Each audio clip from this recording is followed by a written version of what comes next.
Hi, I'm Jeff Schultz, Alaskan photographer and official photographer of the Iditarod. I'm Jon Van Zyle, artist, official artist of the Iditarod. A few years ago, John and I were at a junior Iditarod function, and John came up to me and he said, "Hey Jeff, we ought to get together and take one of your photographs and I'll paint something on it." I had never even heard of that before, but so I thought, well, that's a great idea. Anytime I can work with John, I think would be a great deal. So I thought, yes, let's do that. But then that didn't happen, really. Yeah. Long just time. time went by. Yeah. Gotcha. So, when did you guys decide that you were actually going to first make a collaboration together?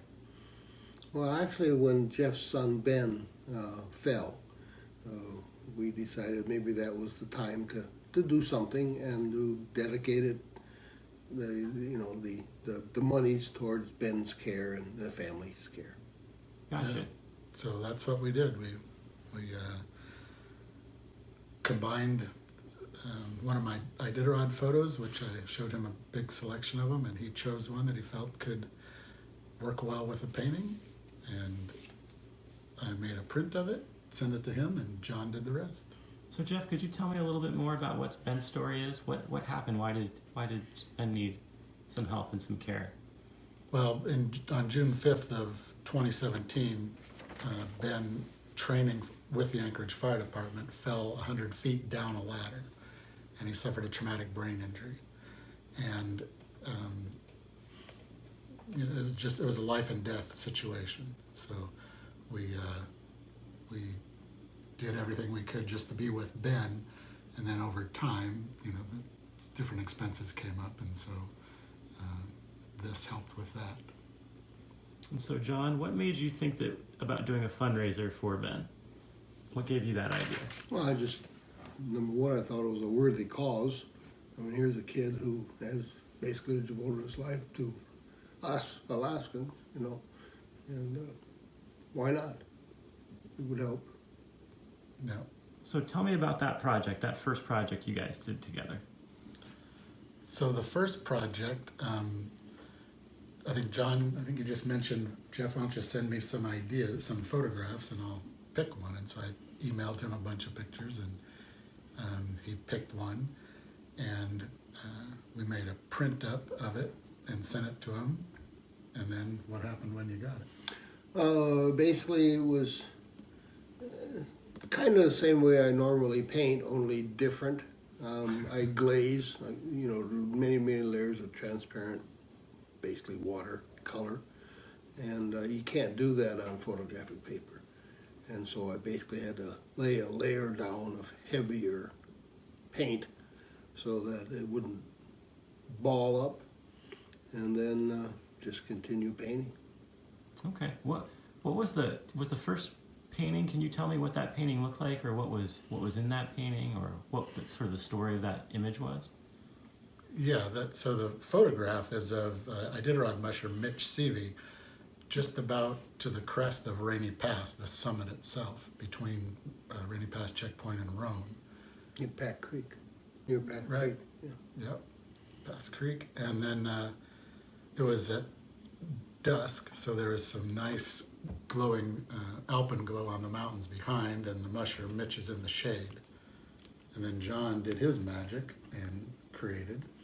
Yeah, basically blocked out some of the image that was on the photograph, and then just painted the cabin and some highlighting. Took away some of the willow brush that was there to, again with matching paint, and it's kind of the way it was done. I think, didn't you say something, one of the hardest things was matching the colors? Yeah, that was because I paint in layers, and when you put a, quote, dull paint on a shiny object and have to match that shiny object, it's kind of hit and miss. Yeah. And got lucky. Luck, right? Yeah. So guys, what was the reaction once you put out that project? How did the public respond to that image being in that fundraiser? How did that go? It did very well. Yeah, people responded in kind. We had it sold out in maybe 3 or 4 weeks, and it was a limited edition of 125, like this artwork. So it just sold right away. Yeah, yeah. Well, people realized that, the cause, and it was a good cause, and the Alaskans and people actually around the world, I think, responded and So, with their good, kind deeds. so Jeff, did you have any feelings about sort of the outpouring support that came through with the Ben print, or? Oh yeah, that was a very humbling experience. The whole outpouring of support was huge for Ben, not only from the print sale, but all over. And the print sale was just more icing on the cake. So, yeah, it was a huge deal for us. So, tell me about the image we have today. The new. How did the idea for a second project, where you guys collaborated, come about? Who was the first person that suggested we do a second piece? I think it was you, Jeff. Probably. Just time. Yeah, it was a year had gone by, and it was a great success for the first one, and sure enjoy working with Jon.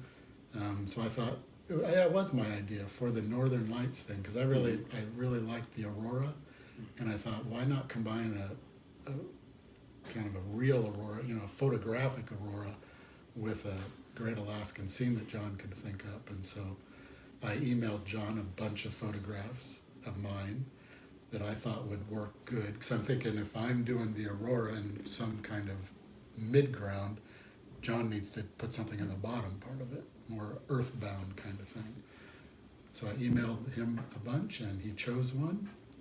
Again, just like the last time, we made a print of it, only this time we put a whole bunch of extra white on the bottom so that Jon had room to do something, which is at Jon's request. Yeah, we needed something to, paint on other than, and also we needed kind of like a horizon that I could match the paint without trying to match exactly the exact background.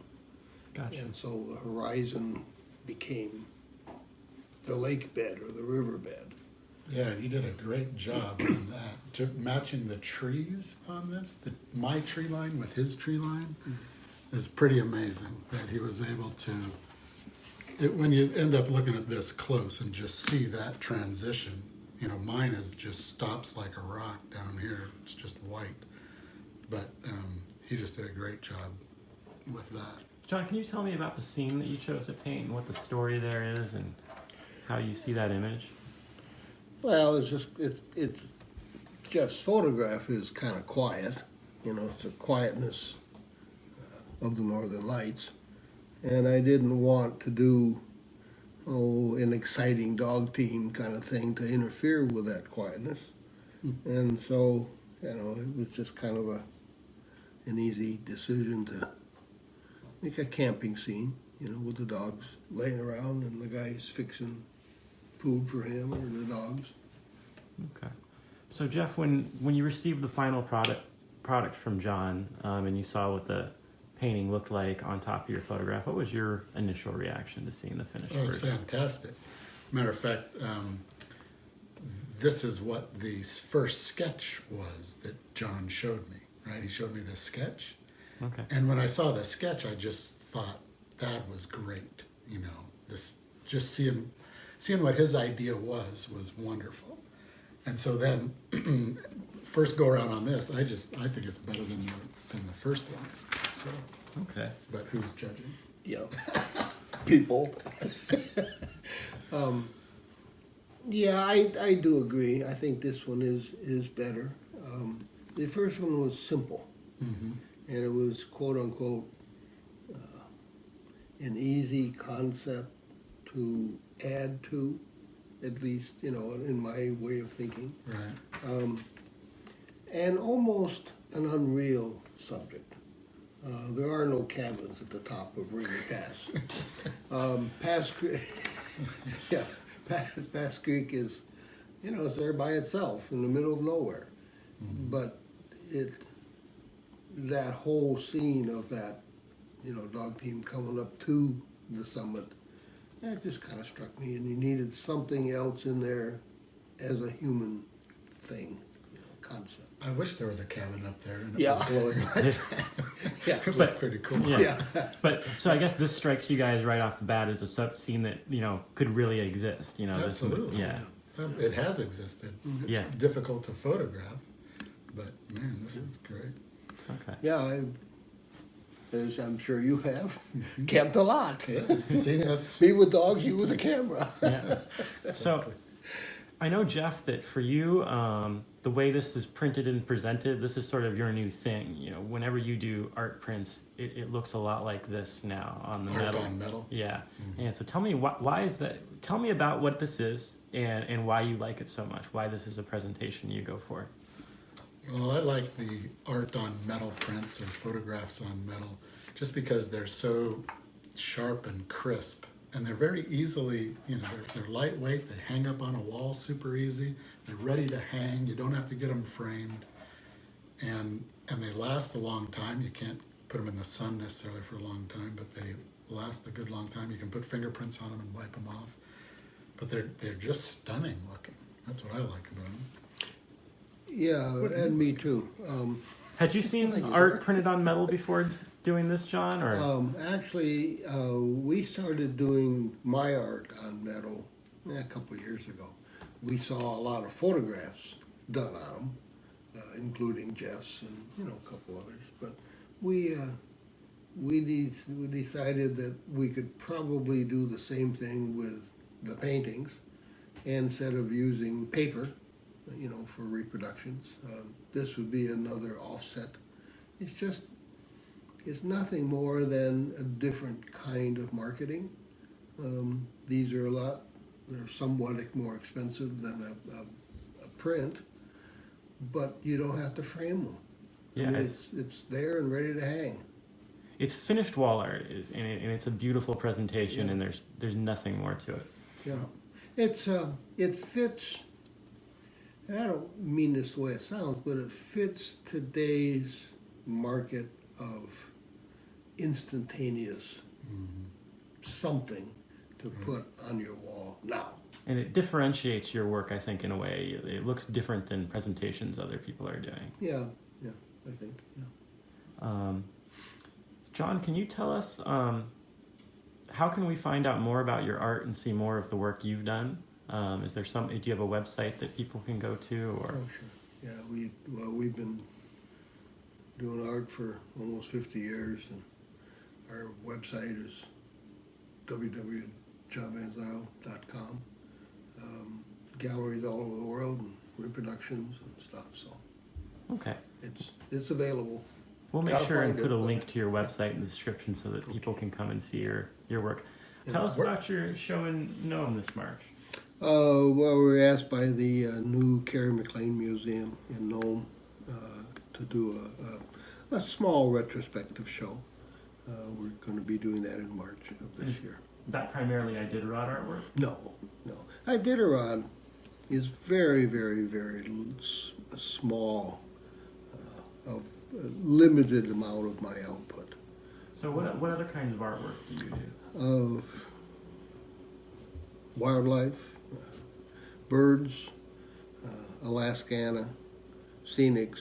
It's fair to say Fishing, that a lot hunting, of it yeah. relates to the state of Alaska, right? It Stuff that all you can relates to the state of Alaska, but it travels very, very well all over. see all it- over the world. It just basically, it's just my life in a painting, and people relate to that because they do it too. They could live in East Labolia, Afghanistan, but they still do it. This is the original photo that Jeff sent me, Okay. and so we did a lot of white space on the bottom for me to paint on. Okay. And then I matched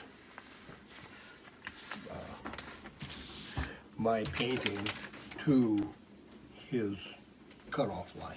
Okay. And you can see on here, I don't know if you can see it, but you can see the matching So here's the end of his, right there. Yeah. And then, so everything below your finger you painted is not a photograph. Is that correct? Correct. Okay. It looks very beautiful. Let's get kind of a close up. And you can maybe see it just by the sheen and the not sheen. Yeah, unfortunately the gloss doesn't transition well to the camera, so I don't know that people are going to see it. But basically everything below the horizon. Yeah, everything below that my finger line, is is something that you added via painting. yeah.